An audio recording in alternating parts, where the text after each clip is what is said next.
What is up? What is going on? David, SVA Card Collectors. And we will have the SVA trading night. That's tonight, 9 o'clock Eastern. Have to join the Facebook group to be a participant. There's still spots available. You can also still participate with, you don't have to have your face on there. A video feed. You can reply to the comments if there's any cards that you like. If you guys are participating, if you would like to, you can put them in the cards that you are looking to trade. You could put them in the album in the Facebook group. Or you could do like we did before and show them. It's just a little bit more difficult to see. But yeah, it should be a lot of fun. Make sure you bring a pad and a paper so you have notes that you can take. And I think it will be a lot of fun. A lot of good times. Good times. Now, I didn't have a specific topic today because it takes me a long time to do the research. Because I have a little bit more free time, I was able to do it, but it is a process. Plus, I am like a gnat, and I have low attention span. Low, small, whatever. English, no bueno. So I'm looking at stuff and then I go, ooh, a YouTube video about I don't know what. Ooh, and I just go off on tangents. But I actually was a good boy when I did these past two with Ohtani and also the RPAs or the autograph patch, baseball cards. So I talked about that Monday and Tuesday. You can check it out. And, well, I should be more specific. The Ohtani cards that I believe have a better value to invest in if you believe in Ohtani. And patch autographs that look really nice for your personal collection. That was yesterday. Check those out. Again, guys, I don't ask this too often, and I should, because that's like what people do on, the YouTube and the podcast and stuff like that. If you could share my stuff, if you like any of the things, share it with a friend. That's how it'll grow, and then I'll be able to get big and gigantic, and then monetize you people, make money off of you people, become rich and famous, and then forget about you guys. That's the whole thing. That's what I'm trying to do. See, you don't get this from other podcasts. That's exactly what everyone's doing. They say it for the love of the hobby and the kids and the children. No, they want to make money just like I do. But anyway, so I've been talking a lot and I've been thinking a lot about Bowman Draft this year. There's no really big prospect that sticks out to me that was drafted this year. I'm sure there is. I started going through the process of looking and who did well, and there's some guys who did okay, but there's nothing like someone that really stood out. No, like a Nolan Gorman last year. Really just like put themselves on the map. What I actually think you should do is look back at 2018 and see if there's guys that you can get on the cheap, or even 2017. I will be doing an article, and hopefully I'll be able to get it out today, where I'm going to talk about a couple of guys who I think are still viable and should be collected this year in 2018. And no, I will not write about Jonathan India. He did okay, but not his status. He was a top 10 pick. Was he even top 5? I'm not too sure. But I think 2018 is an excellent year, and I think there's going to be a lot of prospects coming out from 2018. I was actually looking at buying a case of 2018. It's $2,500, $2,600. The problem is also you got to pay another $200 for tax, and that's the same problem with, for me anyway, for 2019. I don't see any prospects really jumping out at me. A lot of people were talking about the Martian, who is this big Yankee prospect. I forget his name now because I only think of him as the Martian. He's young, 16, 17 years old. They're saying he's as good as Trout was at that age. If he's in there, then this will get a bump in pricing. But at a price point of $240, where last year the price point was $170. You're now going to be paying $80 per autograph for the 3 autographs, and I didn't do the math for the 5 because I think they're around $320, $330, something like that, for a box. And if you're looking for a quick flip, please realize that the base set you're only going to get at most $20 for it, at most. And to grade them and sell them, you're not going to get that much money either. So really, it's all about the autographs. And if you get a bad box and you get, 2 base autos and then a $4.99 auto, unless you're hitting someone big, you just lost a lot of money. Now you could say, well, I'm going to hold them because who the hell knows who's going to be good and who's going to be bad. That's true. And if you have this type of money, that is great to do, to hold. This is an excellent product to hold if you have the discipline. I do not have any discipline. I just don't. I really don't. I would just keep opening and opening and opening. And if I would have done what I wanted to do, which was hold on to my 2018, I bought them at $155 because eBay had a deal. I think it was 10 or 15% off. So I was able to get it down to $155. I bought 5 boxes of them. So I had 5 or 6 paper sets that I sold for $20. I made my money back because I hit on a Nico Horner sparkled auto, and I got that graded, and I sold it, I think, around $300. I also got a Jared Kelenic blue auto, which I sold for like $200, $250, and maybe I should have held on because he's doing pretty well. But I made my money back. I didn't make any more money. I didn't make, crazy amounts of money. Was it fun to open up the pack? Sure. Yeah, it was great. But did I make money off of it? Maybe because I held on to the chrome and the refractors. And I got graded the Nolan Gorman that I got a PSA 10 on. I can get other ones graded. So I'm going to see. I didn't get everyone. I don't have all the refractors. I didn't have a whole set. I don't know if I have a whole set of chrome because I still haven't gone through all of them because I'm too slow. I still haven't done the 2018 Topps Heritage High number that I did 2 blaster cases of. That's my problem. I always say maybe I just buy the cards and buy the singles because it is easier for me just to post them and everything like that. But even still, I'm lazy when it comes to that stuff. That's my problem. I come up with good ideas, and for the most part, if I was to sell them or sell them when I should, I would make money. But I'm just too lazy to do it. And I like to keep cards too. I'm a little bit of a hoarder.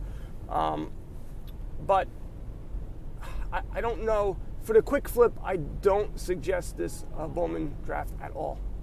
At all. Open a couple, hold a lot of them, and just wait. I think so. I think the better bet is if you can get your hands on 2018 Chrome Draft before they start really coming up, because I really do believe that's going to be a good year. And so that's where my focus is going to be. I know my local card shop had like a couple of boxes of them, but he's charging crazy money. I know if I talk to him, I get him down a little bit, but still, it's a lot of money. You're talking about, what was it, $280 a box for a case? A lot of money. A lot of money. Now, in a case, you're able to distribute your risk. So you're going to hit 1 or 2 good ones. It's just, you have a case, you have 8 boxes, you have 24 autographs, you're going to get 1 case hit of somebody good. It just happens. Even if it's a base, you're going to hit something. But will it be enough? That's the thing. Will it be enough? Because now that if you're going for a case and you have 24 autographs and it's 2,200, and we'll divide that by 24, right? 8 times 3, 24. You're talking about, it's actually a little bit more. The case prices is more money than buying it by the box, which is $92 an auto. Maybe I saw a more expensive case, but I don't know. That's a lot of money. Yeah, you'll have a ton of paper sets, and maybe the better route is to sell the individual guys. On that might be better because a lot of these are first Bowman, and people are looking to get teams. If you collect the Royals, you go, oh, I want to get all the prospects now of each guy and things like that. So maybe that's a route to take, but unless you're getting multiple cases where you can sell big lots of 10 chrome 5 refractors and things like that, you're not making it's going to be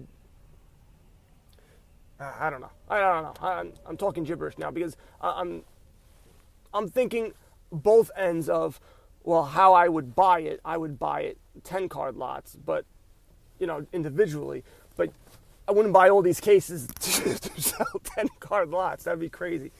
I got 10 boxes, so I can sell a paper card, paper draft. I don't know.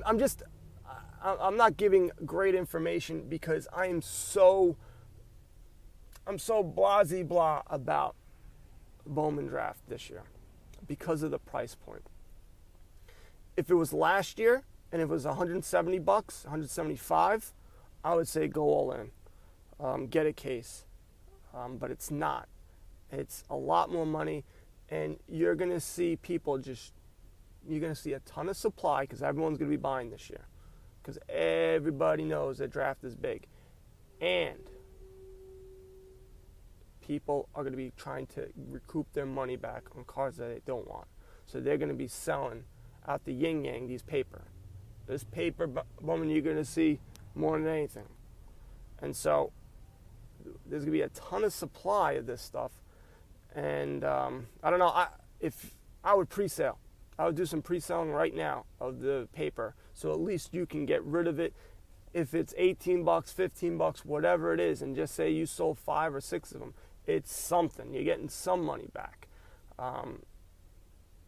If you're buying a case, if you're buying a box, you're going to get one jumbo box, the 3 autos. You get one paper set. That's what it was last year, and you'll get extra. So. Just beware. If you bought 3 boxes, pre-sell it now. Why not? Say, hey, I'm going to get it soon. Make it, you can have it for whenever. You can have it last as long as you want and put the handling time for like 2 weeks and just say, hey, this stuff's coming. I don't know when I'm going to get it, but when you do, it's going to go out the door. And so maybe you can make a couple of bucks back. Because I don't think anyone, there's no resale value in paper. I'm sorry, there isn't. I don't see anyone outside of Mike Trout. I just don't. It's just silly. It's just silly. So my analysis, my long, meandering way of talking about Bowman Draft is maybe buy a couple of boxes, pre-sale some of the paper sets, hold on to the chrome and the refractors, and just chill. If you're buying a case, maybe open up 3 or 4 of them, try to hold on to the rest of them, and see what happens. Contingent still, we don't know the checklist. I do know that the guy who's the second pick won't be in this. They'll be in the first Bowman in 2020. And yeah, I think it's December 4th when it's coming out. Same time as Panini Prism Basketball is coming out.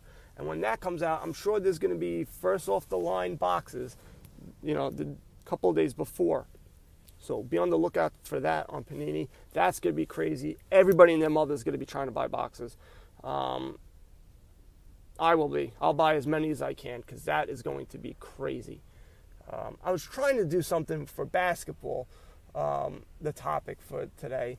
Because everyone's going, I'm switching tangents here. Everyone's talking about Panini Prism Silvers. Everyone's talking about now the Optic Hollows and how, they're looking for the next Panini Prism Silver. And now they're looking at Panini Select Silver. And I just, looking at the prices, I was like, yeah, this is already happening. It was already happening. when I was looking at it, I mean, not the hollows. The hollows went crazy, but Panini Select Silvers were pretty expensive in a lot of cards that I saw, and it just makes sense. So I think I wanted to look through other sets to see if there's something similar. There's another silver type thing, something that has that fact that looks like it. And so I didn't do that, but that's where my head was thinking for the next topic.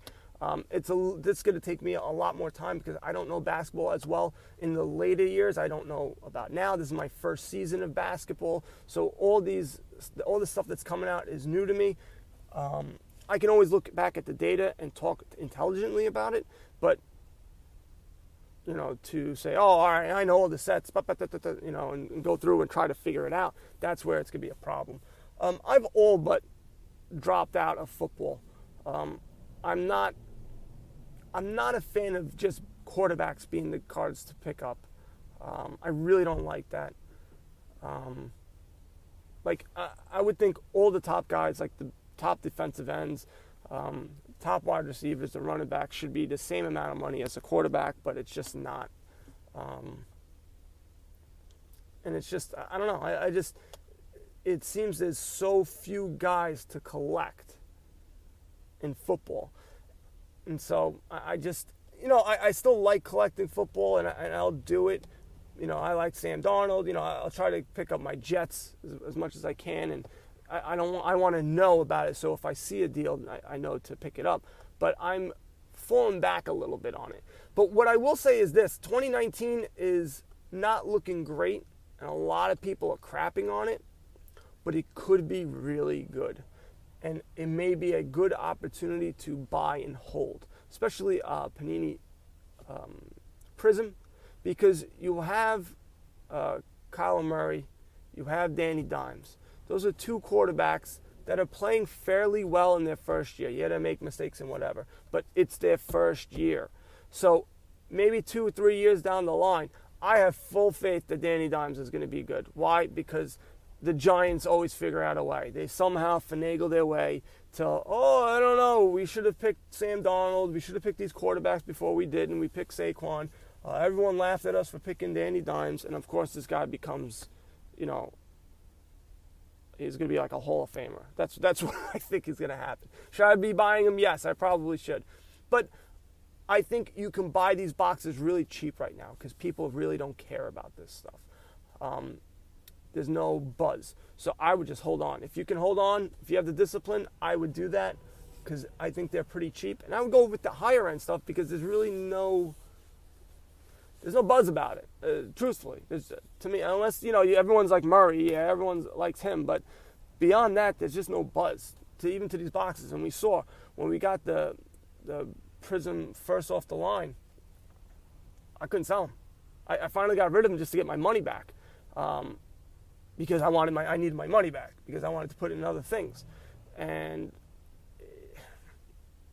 I should have kept it. Truthfully, I think the smarter move would have been to keep it and see what happens. Because if he becomes this great Hall of Famer, leads them to the playoffs next year, that box is going to be worth a ton. It's going to be worth double, maybe $400 or $500.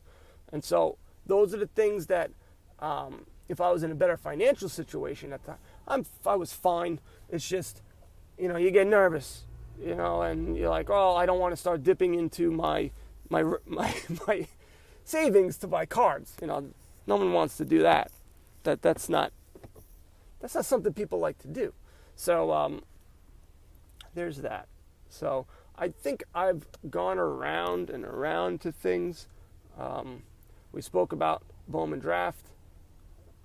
We spoke about life. So I think today I've given you enough stuff where I didn't give you guys a topic. Hopefully tomorrow I have a topic. I have to iron out some things, and hopefully I have time. And that's really what it is, time. So svacardcollectors.com. Check out my last 2 articles. Also, download the Flick Chat app. I have a lot of conversation there. We can maybe talk you off the ledge from buying boxes at Target.